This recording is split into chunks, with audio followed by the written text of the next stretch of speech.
Hello everyone, in this video I'm going to show you how to view your saved passwords on Google Chrome. So what you want to do is it's actually very simple. You want to go here and you're going to go to settings. First page of settings, you will see passwords. You click on password, you scroll down. Now I've inserted one example of a saved password that is not shown to you.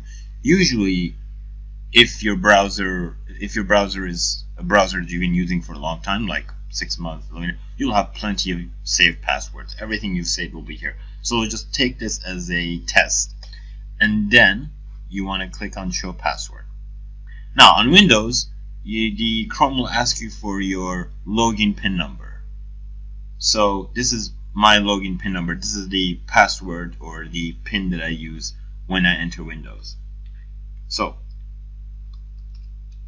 And then as you can see, this is my password. Like I said before, if your Chrome is a browser you've been using for a long time, you will have at least like 60, 70 of these just rolling down. I'm just showing you as a test. So that is how you view your saved passwords on Google Chrome. Thanks for watching. If you found the video useful, like it and subscribe to the channel. If you have any questions, you can ask them in the comment section. And you can also check out these videos that you might find equally useful. I will see you later. Bye-bye.